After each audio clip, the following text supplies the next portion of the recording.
Queridos camaradas, companheiros do Partido Ecologista Os Verdes e da Intervenção Democrata, estimados amigos,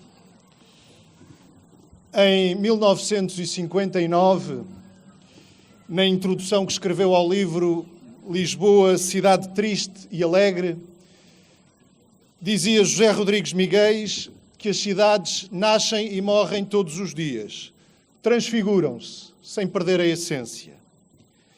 Para logo se questionar, porventura, terá Lisboa mudado tanto que a não reconheçamos? 60 anos depois, damos por nós a fazer esta mesma pergunta.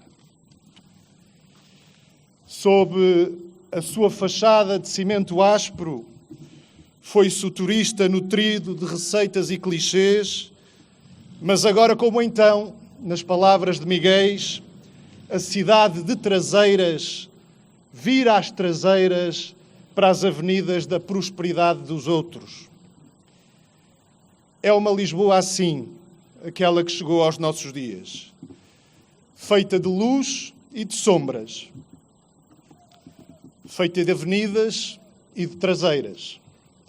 Aí estão, bem à vista, problemas novos e velhos, as contradições que percorrem a cidade, as fragilidades que exibe.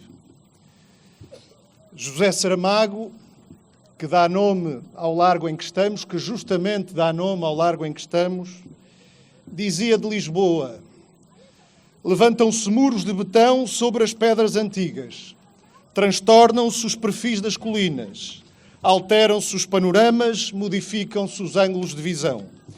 Mas o espírito de Lisboa sobrevive e é o espírito que faz eternas as cidades. Perguntemos nós, de onde lhe vem então este espírito? Se não é das pedras antigas, nem dos perfis das colinas, nem das vistas panorâmicas, de onde lhe vem esta essência? São os homens e as mulheres quem tece o presente e o futuro da cidade. Filhos de todos os credos e de todas as cores, são eles os herdeiros da cidade. São as mulheres e os homens. É o rico mosaico de atividades humanas o que dá vida e o que dá forma a Lisboa. São as relações sociais e afetivas, o trabalho, a cultura, a memória, a ação e a vida coletivas, aquilo que define a essência da cidade. Foi o povo quem fez de Lisboa o palco da hora que libertou um país. O povo quem para sempre há de fazer dela a cidade de Abril. Será também o povo a empreender as transformações necessárias para fazer de Lisboa uma cidade viva, justa, bela e democrática. Uma cidade onde o espaço público, o trabalho, a habitação, os transportes, o ambiente, a saúde, a educação, a cultura e o lazer se conjugam de forma harmoniosa para assegurar o bem-estar de todos. É de tudo isto que se faz o direito à cidade. A candidatura da CDU, que hoje aqui apresentamos à presidência da Câmara Municipal de Lisboa, será um instrumento irreprimível desta vontade de transformação. Façam desta candidatura espaço de convergência nesta luta pelo direito à cidade.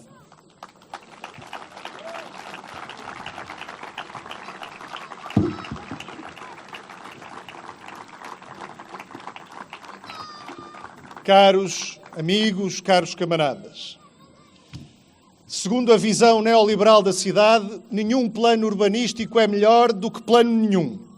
Nas últimas 2 décadas, Lisboa passou a ser, em cada momento, aquilo que o especulador queira fazer dela.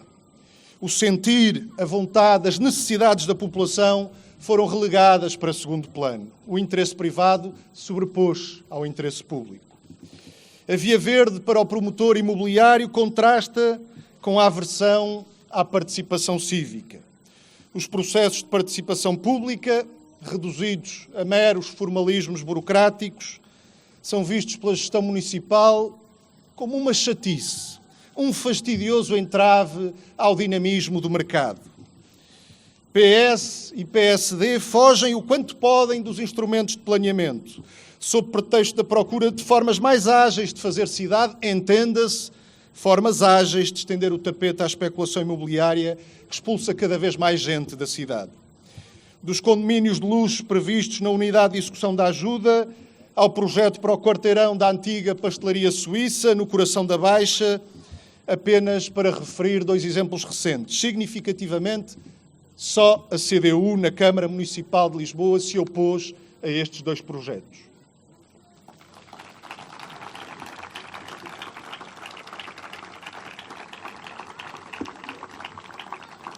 Mas não se trata apenas de deixar o mercado funcionar, o que por si só já teria consequências desastrosas.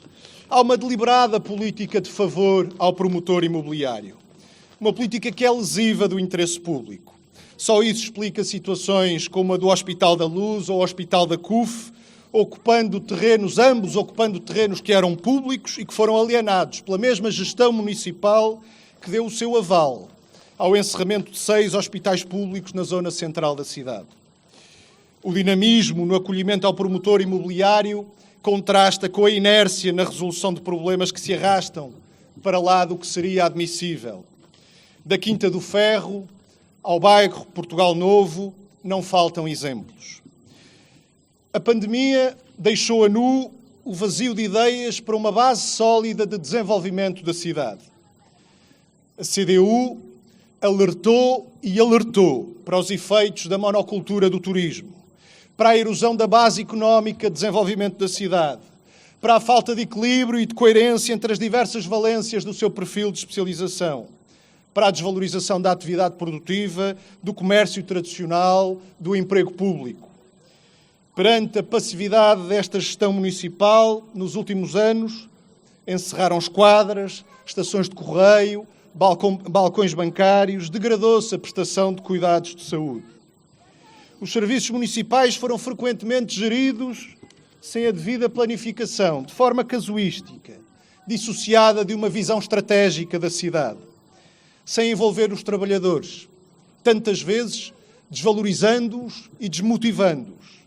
Serviços houve que foram desmembrados, desarticulados ou esvaziados, noutros não houve o necessário investimento, da higiene urbana aos espaços verdes, passando pelos bombeiros e proteção civil, entre outros. Tudo isto condiciona negativamente o presente e o futuro da cidade. Quanto à habitação.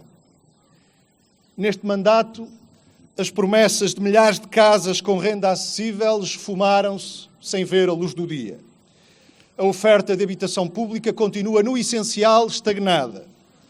Foi por proposta dos vereadores da CDU na Câmara Municipal de Lisboa que se aprovou a criação de um Programa Municipal de Arrendamento a Custos Acessíveis, o PACA, assente na reabilitação do património municipal disperso e na sua disponibilização através da criação de uma bolsa de arrendamento a custos acessíveis, a par da reserva e mobilização de terrenos municipais com aptidão para fins habitacionais.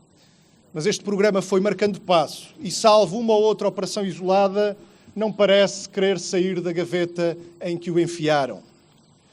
A especulação imobiliária e a lei das rendas do governo PSD-CDS, que o PS não quis até à data revogar, continuam a expulsar milhares de famílias das suas casas e da cidade. O mesmo acontece com coletividades e com comércio local. A rédea solta às alterações de usos, de habitação para hotéis, de habitação para alojamento local, deixou marcas profundas. E só a muito custo começou finalmente a ser posta em causa, ainda que de forma tímida, com a regulação do alojamento local em algumas freguesias, para o que foi decisiva a iniciativa dos eleitos da CDU. Agora, claro, veio também a pandemia. Os moradores dos bairros municipais continuam a enfrentar um conjunto alargado de privações e de problemas cotidianos. Nos últimos anos, mesmo enfrentando a oposição do PSD, CDS e seus sucedâneos, foi possível concretizar uma proposta da CDU de há muitos anos. O passe social intermodal, abarcando toda a área metropolitana, todos os operadores de transporte, substancialmente mais barato. E esta foi uma conquista de extraordinária importância, do ponto de vista económico, social e ambiental.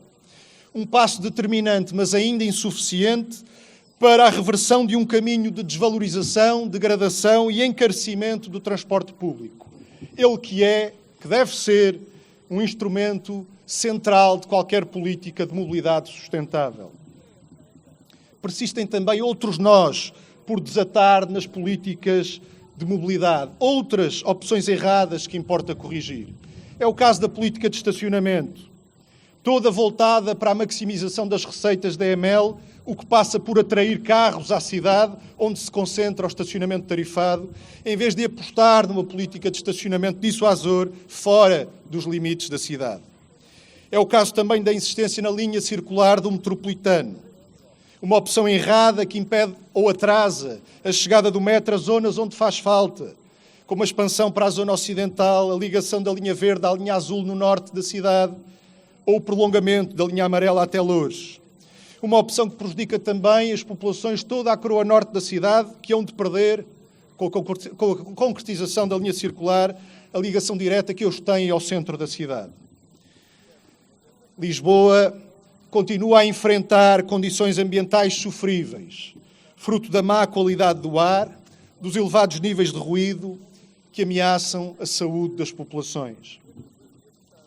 Questão incontornável no presente e no futuro da cidade é a imposição aos lisboetas de um aeroporto que cresce dentro da cidade, prejudicando o bem-estar e a saúde da população. Uma situação que comporta riscos e perigos evidentes, uma situação na qual Medina e Moedas partilham responsabilidades passadas e presentes, além de uma confrangedora falta de visão.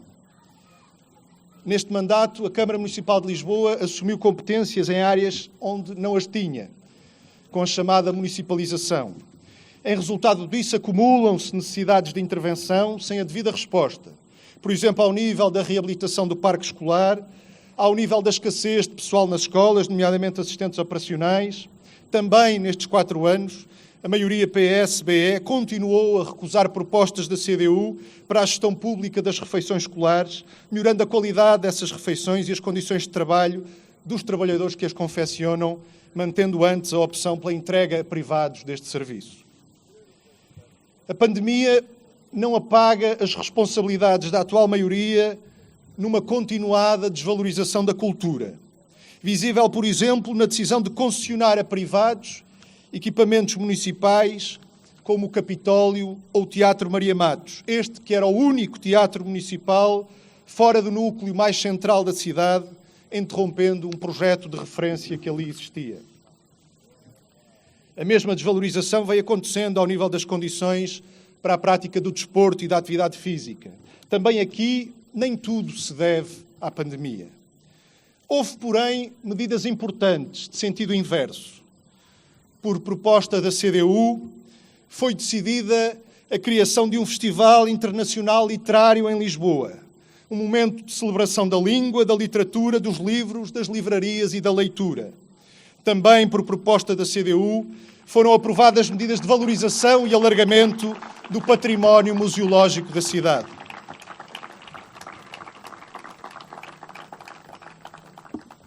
No domínio do desporto, a iniciativa da CDU abriu caminho para dotar a cidade de uma nova infraestrutura desportiva, vocacionada para a prática de desporto por crianças, jovens e adultos com deficiência, entre outras medidas dirigidas ao desporto adaptado.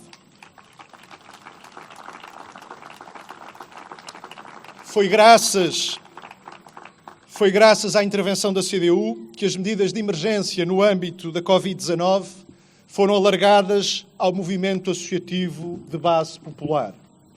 Estas e outras medidas propostas pelos vereadores da CDU em todas as áreas relevantes da governação da cidade, muitas delas ainda por concretizar, estas e outras medidas, dizia, demonstram-nos 3 coisas importantes.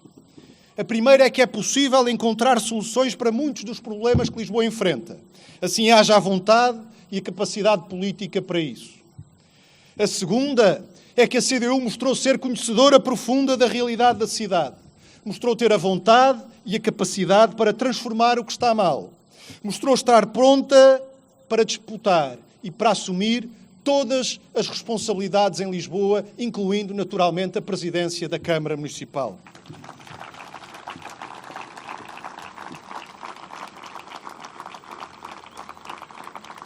A terceira coisa importante é que a inexistência de maiorias absolutas correspondeu em Lisboa a um fator positivo, na criação de melhores condições para responder aos problemas da cidade. Conduziu a uma valorização do papel da oposição, da sua intervenção e contributos.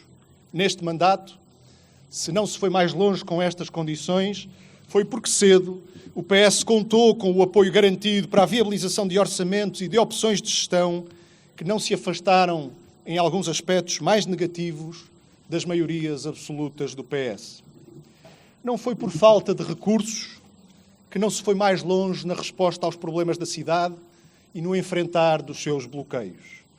A maioria PS-BE dispôs na Câmara Municipal de Lisboa, ao longo destes anos, dos orçamentos mais elevados de sempre, bem acima dos 1.000 milhões de euros no universo consolidado da Câmara e das empresas municipais. Queridos camaradas, estimados amigos, Lisboa não está condenada a uma de duas opções. Ou permanecer incapaz de vencer bloqueios que enfrenta na consagração do direito à cidade para todos, bloqueios no urbanismo, na habitação, no trabalho, na mobilidade, nos serviços públicos, na cultura, no lazer, ou a retroceder em todos e em cada um destes domínios, agravando ainda mais as desigualdades que hoje já existem na distribuição dos benefícios do viver social. A solução não é nem ficar parado, nem andar para trás, é andar para a frente. A solução é avançar. Avançar na melhoria das condições de vida na cidade, na igualdade, na distribuição dos seus benefícios, na sua fruição por inteiro. Existem justas razões para o descontentamento de muitos dos que vivem em Lisboa. Mais ainda, para o descontentamento de muitos que deixaram de poder viver em Lisboa. É importante que esse descontentamento se traduza numa vontade de mudança. É importante também que essa vontade se transforme em ação consequente para concretizar a mudança. É importante não deixar que o descontentamento seja aprisionado numa encenada bipolarização, a que alguns querem recorrer para confinar as escolhas dos cidadãos, assim garantindo ou que nada muda ou que o que muda é para pior. Há alguns que aí aparecem a prometer novos tempos, saídos do baú das velhas políticas que Lisboa já conheceu e a que não quer voltar, são os mesmos que projetaram no cotidiano dos lisboetas a dureza da agressão da Troika. Os que destruíram os transportes públicos em Lisboa e os entregaram à privatização. Os que se opuseram ao passe social intermodal. Os que fizeram e aplicaram a lei dos despejos. Os que sempre se opuseram a qualquer regulação do turismo ou do alojamento local. Aqueles que acham que o mercado tudo resolve. Os que fazem da cidade uma expressão concentrada das desigualdades e das injustiças que percorrem a sociedade que defendem. Nos próximos anos, é muito aquilo que de importante se vai decidir nas nossas vidas e na vida da cidade. A experiência da pandemia comporta lições que temos de saber reter e incorporar nas políticas de cidade para os tempos que aí vêm.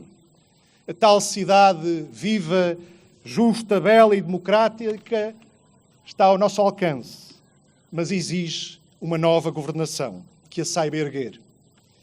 Na CDU queremos lançar mãos a este empreendimento, com todos aqueles que a ele se queiram juntar. Queremos um planeamento urbanístico, democrático e transparente, que seja expressão das necessidades e dos anseios da população, que qualifique e valorize o espaço público e a vida nos bairros. É através deste planeamento que asseguramos que o interesse público prevalece sempre sobre o interesse privado e especulativo. Queremos uma cidade que aponte para espaços de vivência integrada, que reúna residência, comércio, trabalho, cultura, lazer, serviços públicos, à distância de alguns minutos e facilitando a mobilidade. Queremos uma cidade com uma política de habitação a custos acessíveis, que atrai a população residente, jovens e menos jovens, uma política que aproveite o património imobiliário municipal, edificado e terrenos, em vez de promover a sua alienação, que fomente as cooperativas de habitação, que envolva os promotores imobiliários na disponibilização de habitação a custos acessíveis, condicionando quer a construção nova, quer determinadas operações de reabilitação à cedência de fogos para arrendamento a custos acessíveis. O volume de habitação pública necessário para fazer face às carências existentes, seja para famílias carenciadas, seja para famílias de rendimento médio, exige uma articulação de esforços e de investimentos com o Estado Central, que deve ser chamado a assumir as responsabilidades que lhe cabem. Queremos fixar o objetivo estratégico de elevar a percentagem da força de trabalho de Lisboa, que reside em Lisboa, acima dos 80% no prazo de uma, 2 décadas. Independentemente das qualificações, das profissões, da função dos trabalhadores. Em grande medida, foi assim até meados do século passado. Outras cidades europeias, com área urbana semelhante à de Lisboa, têm uma população trabalhadora e simultaneamente residente na cidade muito superior à de Lisboa. Em Lisboa, a especulação imobiliária reduziu significativamente esta percentagem, provocando desequilíbrios à escala metropolitana que estão na origem de massivos movimentos pendulares que impactam brutalmente a vida na cidade e degradam a qualidade do ambiente urbano. Queremos uma cidade com uma vida económica diversificada, que estimula a criação de emprego, com direitos, que impulsiona a atividade produtiva não poluente, o terciário avançado, o comércio tradicional, que aproveita o facto de se localizarem aqui várias universidades e laboratórios do Estado, serviços e organismos da administração pública, que valorize o papel do ensino, da cultura, da ciência e da tecnologia, dos serviços públicos. É do interesse estratégico de Lisboa avançar rapidamente para a construção faseada de um novo aeroporto no campo de tiro de Alcochete, assim como das infraestruturas que lhe devem estar associadas, libertando assim de Lisboa do fardo e do perigo de um aeroporto que cresce dentro da cidade. Este é o momento para pensarmos nos usos futuros da reserva estratégica de terrenos a libertar pela transferência do aeroporto. Queremos uma cidade com políticas de mobilidade assentes numa clara centralidade do transporte público, que se quer menos poluente e mais cómodo, seguro, frequente, rápido e barato, apontando mesmo à sua tendencial gratuitidade. Políticas que devem ser pensadas e organizadas à escala metropolitana, porque é à escala metropolitana que se dá a maioria dos movimentos. É necessário apostar no estacionamento dissuasor, fora dos limites da cidade e melhor articulado com o transporte público. Apostar nos modos suaves de transporte, avançar para a contingentação do transporte ligeiro de passageiros, TVDE. Queremos uma cidade que promove a saúde e o bem-estar das populações, num ambiente com qualidade, que combata a poluição nas suas variadas formas. É necessário melhorar substancialmente a qualidade do ar, com mais e melhores espaços verdes, áreas permeáveis e corredores verdes, funcionais, tudo aberto à fruição da população. Queremos uma cidade que avalie e que antecipe riscos, com uma política e uma prevenção estrutural uma política estrutural de prevenção de catástrofes, que não se limite a correr atrás do prejuízo. É tempo de concretizar o plano de drenagem, há muito por concluir. É tempo de determinar e fazer cumprir que não pode haver construção nem reabilitação em Lisboa sem o estrito cumprimento das normas de segurança sísmica, e este deve ser um constrangimento absoluto em todas as operações a realizar. Queremos uma cidade que faz da criação e da fruição culturais um direito de todos, em toda a cidade, sem exclusões. A cultura não pode cumprir apenas uma função de adorno para consumo seleto de poucos, numa área cada vez mais restrita da cidade. É necessário investir na ativação, no apoio, na dinamização das forças de produção cultural. individuais e coletivas, organizadas ou informais, ativas ou em potência, adormecidas, existentes ou impedidas de existir. É necessário investir nas pessoas, nos grupos, nas coletividades, nas associações ou nas estruturas profissionalizadas. Queremos uma cidade que incentive e valorize o movimento associativo de base popular, que democratize a prática do desporto e da atividade física, como componente essencial de bem-estar, de realização pessoal e de promoção da saúde. Queremos uma cidade com espaço para as crianças, onde se possa e onde dê gosto brincar e crescer, que olhe aos mais idosos e lhes crie condições para uma vivência gratificante, uma cidade onde a rua possa ser fruída e vivida em segurança. Queremos uma cidade com serviços públicos diversificados, de qualidade e de proximidade, que valoriza e motiva os trabalhadores do município e das freguesias, garantindo-lhes condições de trabalho e envolvimento nas decisões que lhes digam respeito. Este é um elemento crucial para a excelência dos serviços municipais. Queremos uma cidade aberta ao país e ao mundo, inclusiva, que combata exclusões e discriminações. Uma cidade que aprenda de forma criativa, com a experiência de outras cidades no país e no mundo. Queridos camaradas, caros amigos, eis, em traços largos, a visão da CDU para Lisboa. Uma visão onde a prosperidade não se fica pelas avenidas dos outros, chega também às traseiras da cidade, chega a toda a cidade. E esta cidade desejada, viva, justa, bela e democrática, está ao nosso alcance. Ela não será fruto de voluntarismos ou de qualquer projeto acabado e pronto a servir. Será a força e a vontade do povo, a energia criadora do povo, quem a fará viver. É essa a tal essência que faz da cidade eterna. Vamos a isto, ao trabalho.